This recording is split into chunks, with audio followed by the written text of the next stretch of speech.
Welcome to a conversation about the Commons. First off, what is the Commons? What makes it unique? What are its qualities? Well, for me, the commons it's about shared resources, and it could be time, a place, business environment, learning environment. And I think common needs to be appear in a social or communal issue becomes cumulative in the terms of affecting either good or bad. I kind of look at commons as the marketplace of ideas, trying to find common uh, beliefs amongst varied ideas. I think commons are a community which decide to manage or work together in a collective manner to use the resources and the knowledge for the best, for the community's good. I think what really makes a commons, what it is for people to have the ability to stop talking and listen. I think that is important for recognizing possible creative and unconventional ideas. And I think that might have worked hundreds of years ago, maybe. But it seems to me today there are people who really don't want to hear other people's opinions. They don't want to try to find common ground. They have their position, they put their flag in the ground, and they draw their line in the sand, and they say, this is how it should be. And anybody who feels differently, I really don't have time for. I think that's one of the challenges in creating an effective commons is the ability to temporarily set aside your differences and look towards a desire for achieving the greater good. The commons it actually is the intersection of motivations, interest, and that is what generates a direction. That would generate those commons, that intersection.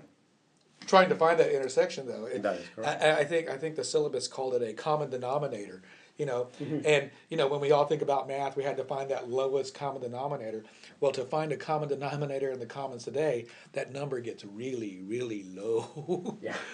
The way I see that analogy with the common denominator is that in the commons we cannot be individualistics, and each one of us is like a fraction of the success, and the common denominator is what allows to add our experience and our motivations and our qualities to work together to a shared learning good.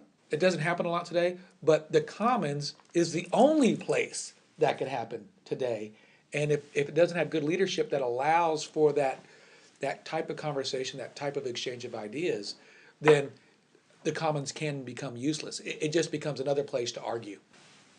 There is a strong relationship of leadership and commons. Leadership needs commons, so does common needs leadership. I feel it allows unlikely leaders to come out of it because it has the communal support of everybody in the commons and the ability to listen to people and voices that may not be heard in other situations. From the knowledge of commons, leadership is born to benefit the society, the community, or the company. So without the commons, there won't be any leadership. And for leadership to exist or to be created or to be born, we need the commons. Let's go ahead and move on then to the idea of personal presence. Being fully and wholly present, not just physically present. Being physically present is not a great value add. I agree. In order to be fully present and not just physically present, I think members of the commons have to be able to put aside their ego. They have to, be in it for the group, not just in it for themselves. I can be there and be asleep.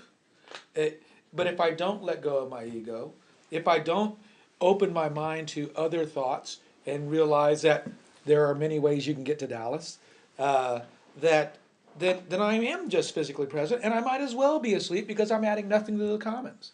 Yeah, I mean, the fully presence of a person in the common is just absolutely necessary. But if they are there and if they are present, they can be the same. There is no difference that there is a leader and there is not a leader. They're just two human in the commons. This has been a conversation about the Commons, a Team 4 production.